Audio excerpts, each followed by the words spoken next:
Well, a big focus at the moment. The Israeli military announced its air force targeted a Hezbollah facility in southern Lebanon used for storing mid-range rockets. Now, this strike came after both sides accused each other of violating a ceasefire aimed at ending more than a year of fighting. Israel also reported firing on vehicles it deemed suspicious in the southern region, accusing them of breaching the truce with the Iran-backed Hezbollah, which had been in effect since Wednesday, as we had been reporting.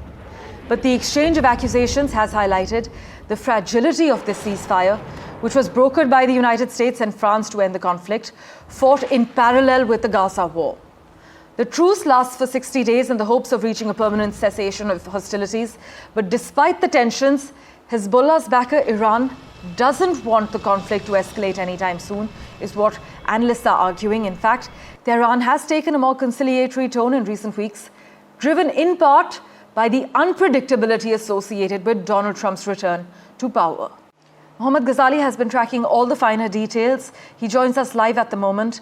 Ghazali, these accusations, are they being seen as a sign that this ceasefire is a respite and not a solution for peace in the Middle East? As you rightly pointed out, all the stakeholders who brokered this ceasefire between Israel and Hezbollah know that it was just a temporary truce. And both the parties are accusing each other of violating the ceasefire. And there is utter confusion for the citizens of Lebanon who were from the southern region, because the moment ceasefire was announced, lots of these southern residents started moving towards the south. But when they reached near their homes, near their residences in the southern territory of Lebanon, they found the Israeli army there who were announcing on loudspeakers for these residents not to return, saying that they still have time to vacate. And they have noticed or found the presence of Hezbollah fighters there. And they started firing or attacking in that region. And they also killed around 2 people there yesterday.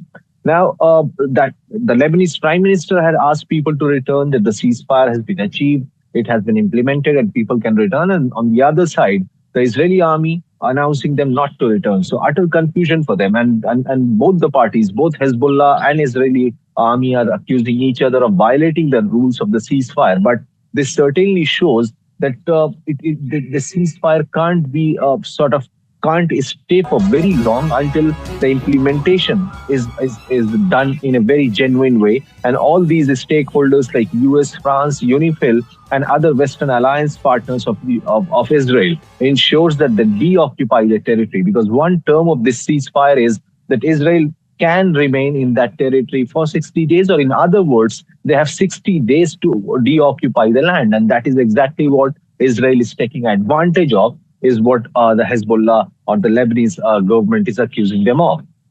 As always, Ghazali, thank you so much for taking us through the details.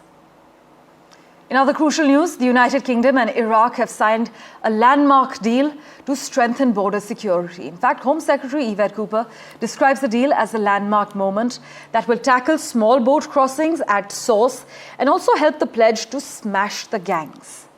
The Home Office said smuggling networks operating out of Iraq, including the Kurdistan region of Iraq and Europe, have been responsible for trafficking thousands of people across the globe, including across the Channel to the UK, which has been undermining border security and also putting lives at risk. But this move marks a shift in the UK government's approach to tackling irregular migration, is what the UK Home Department argues.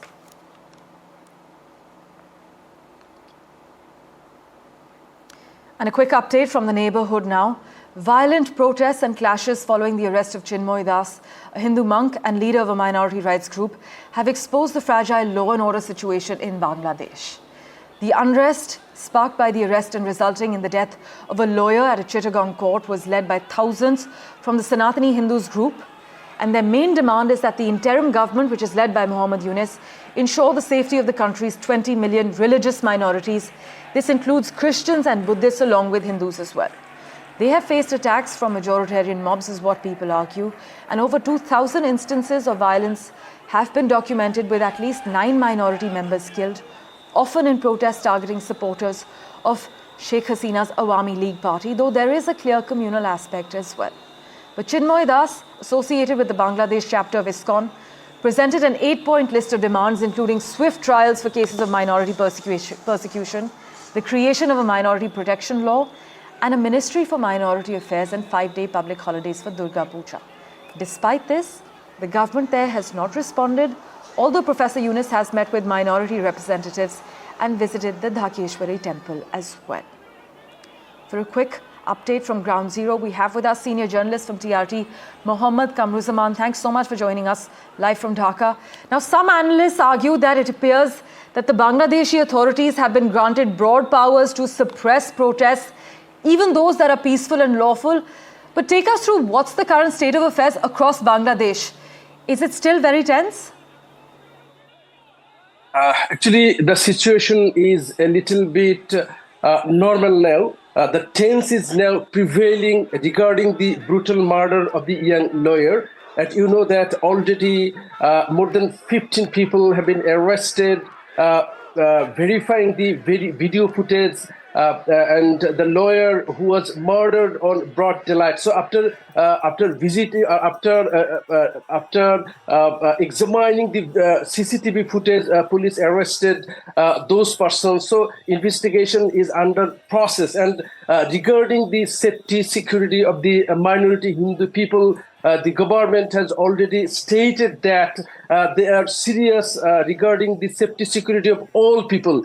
Actually, the controversy raises due to the protest of the supporters of Chinmoy, and for the last couple of days there are some video clips that were viral on social media where the supporters of Chinmoy Krishna Das Brahmachari and ISKCON seen they are consulting with their supporters, keeping some weapons just behind them. So among the people there is confusion whether this organization is doing their activities only on religious basis, or they are doing politics here and supporting the ousted Prime Minister Sheikh Hasina. That's why actually there are anger among the opponents of this Hindu leader. So based on this, there is tension now. So we are expecting that after investigation, everything will be clear, and ISKCON must clarify that this is merely a religious and spiritual organization, and they have no intention to interfere in internal politics of this country. Also then, would you say with these latest developments, Bangladesh-India ties have plunged? What's the word on the ground?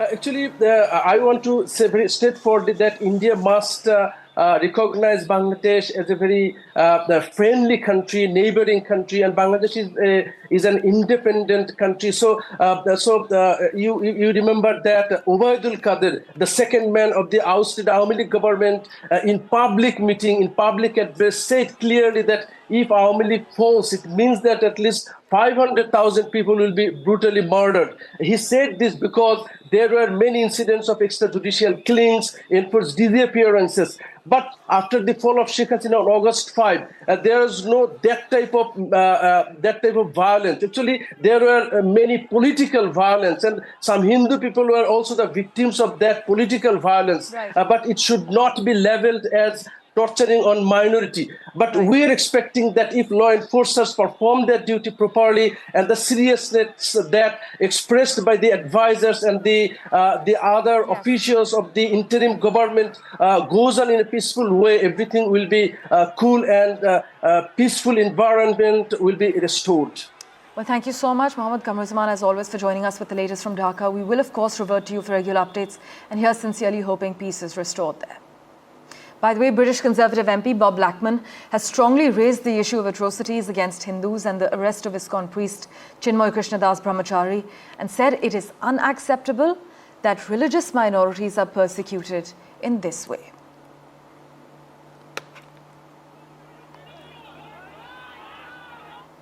In other crucial news, Australia has become the first country to ban social media for under 16s. Australia just voted into law a social media ban for children under the age of 16. Now, this legislation was approved by Australian lawmakers with the aim of protecting the mental health of children online, despite opposition from tech companies who claim that the rules are unworkable. This ban aims to address the impact of social media use on children's physical and mental health, affecting social media platforms including X, Facebook, Instagram, TikTok, Snapchat, and Reddit. But here's a caveat. YouTube is not included in this. This new law, set to take effect in 12 months, will give social media companies time to comply with the new requirements, including taking reasonable steps to prevent children under a certain age from creating accounts as well. Now, while children and their parents won't face penalties for breaking these rules, the responsibility will fall on the platform providers. While the law doesn't specify which platforms it targets, it's expected to apply to major sites like Facebook, as I mentioned, Instagram, Snapchat and TikTok, according to the Prime Minister as well. Educational sites like YouTube and messaging apps like WhatsApp will be exempt, but here's the fine print. The law does not detail how tech companies will enforce these age restrictions, but those that fail to comply could face fines up to 50 million AUD, that's around 32.4 million US dollars. It also doesn't require users to upload government IDs for age verification. And I must also inform you, and you must keep in mind, that a recent YouGov survey found that 77% of Australians actually support this new measure. And similar proposals to increase age limits on social media are also being considered in places like Norway and Florida. But for the latest and ground report from Australia, let's go across to Professor Amanda Third, who joins us at the moment. She's actually a research fellow and co-director at the Young and Resilient Research Centre. Thanks so much, Amanda, for making time for us on NDTV. Really appreciate your time. What are the initial reactions to this new law? We're actually hearing the critics are warning of unintended consequences, including potential harm to vulnerable young people who rely on social media for community and support. But is this being hailed as a landmark law?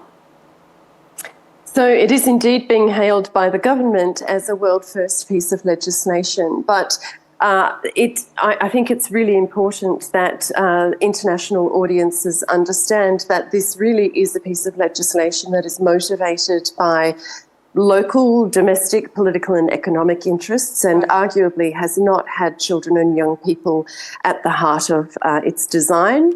It's been pushed through incredibly quickly without proper consultation, either with the large expert community here in Australia or with the children and young people who will be impacted by this new legislation. It is very much, I think, about getting parents on board and garnering votes for the upcoming federal election. Would you then say that this is actually not going to help under 16s? Is it not going to help the cause of physical and mental sort of shielding the youth? Yes, as the expert community has been saying very loudly from the outset, we believe that there are much better ways to ensure that we can protect children's and young people's mental health online, and to hold technology platforms to account for their responsibilities, not just to children and young people, but also to their families. I think, by evicting children from social media, we actually remove all impetus for holding technology companies to account for their responsibilities. We let them off the hook, essentially. We're much better pursuing much more fine-grained regulatory instruments like a statutory duty of care, which has also been proposed by the government, and a children's privacy code, another piece of legislation that's been endorsed by the government overnight. Unfortunately, though, the proposed ban, or the legislated ban, I should say, if it does come into effect in 12 months' time. Right, we seem to have lost Professor Third there. But as Professor was arguing, this law that's being introduced in Australia within the next 12 months, it doesn't have children at the heart of its design, which is a concern that many critics have highlighted. But that was Professor Amanda Third on Australia's world-first ban. With that, let's turn our attention to the neighbourhood and get you the latest from Pakistan. Police have levelled multiple charges against imprisoned former Premier Imran Khan, his wife and others for inciting people to violence following days of protests and clashes in which at least 6 people were killed and scores more were injured. Mr. Khan's wife, Bushra Bibi, led thousands of people from the country's northwest to march on the capital, Islamabad, to demand the release of Imran Khan, who has been behind bars since August 2023. As you know, Imran Khan already has more than 150 cases against him, but supporters say they are all politically motivated.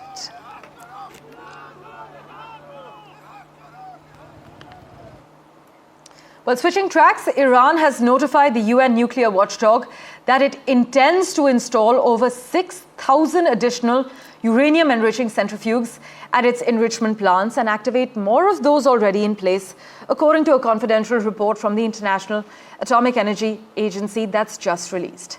Now, this IAEA report, Reuters is reporting, outlines Iran's response to a recent resolution that's been passed by the agency's 35-nation Board of Governors. And the resolution, which was backed by Britain, France, Germany, and the United States, has called for action against Iran. Well, news and updates continue right here in a moment. Don't go anywhere.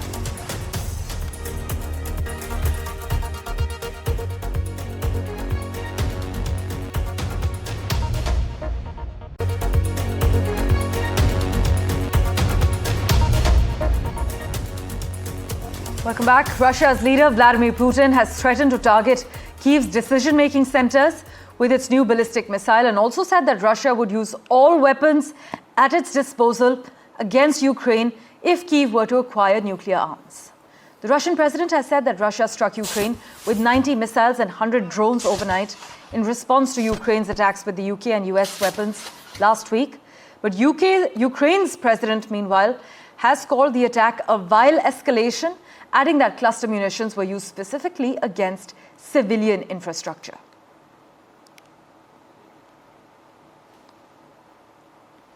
In other news, Madhya Pradesh Chief Minister Mohan Yadav is now on a visit to Germany after his touchdown in the United Kingdom. He was given a grand welcome in Munich, where he said he wants a new kind of partnership with Germany, a partnership that is not limited to just trade. Listen in. Joining us today in Munich is the Chief Minister of Madhya Pradesh, Mohan Yadav, who is in Germany for 2 days. He's visiting the south of Germany. Welcome to Munich, sir. Sir हमारी जानकारी के अनुसार आज आपने invest Madhya Pradesh event करा है. आप यहाँ पे बवेरियन स्टेट के ministers, chamber of commerce, businesses सबसे मिले हैं. क्या उम्मीद लग रही है, किस तरह का निवेश आप देखना चाहेंगे, कौन से सेक्टर्स हैं जहाँ पे आप निवेश देखना चाहेंगे मध्य प्रदेश के अंदर? मैं सवे बवेरियन स्टेट के मिनिस्टर से मिला था और उनने भी इस बात के लिए प्रसन्नता जाहिर की कि अब हमारे लिए जर्मन की वर्तमान की स्थितियों में मध्य प्रदेश के साथ जुड़ने में, भारत के साथ जुड़ने में उनको और प्रगति दिखाई दे रही है. रूस यूक्रेन युद्ध के बाद से और कई कारण से टेक्नोलॉजी बदली है. व्हीकल में इंजन के बजाय एई जो चलने वाले हैं इलेक्ट्रिक व्हीकल के कारण से अब ये जो बदलाव आया है तो वो मध्य प्रदेश की और भारत की तरफ देख रहे हैं. और उन्होंने ऐसे कई सेक्टर में सर्विस सेक्टर की बात भी कही है कि आप सर्विस सेक्टर में भी हम हेल्प कर सकते हैं. हेल्थ है, एजुकेशन है, ऐसे बहुत सारे सेक्टर में. और हमने फिर अलग अलग तरह से ऐसे हर एक प्लेटफॉर्म का उपयोग किया है.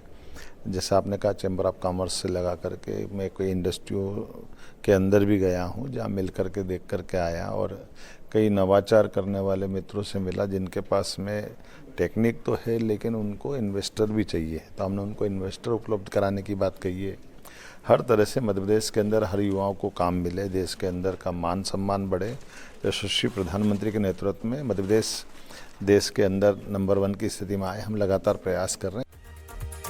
Thank you for investing your time and watching this edition of The World 24/7. As always, we'll keep tracking the latest updates for you. Do stay tuned.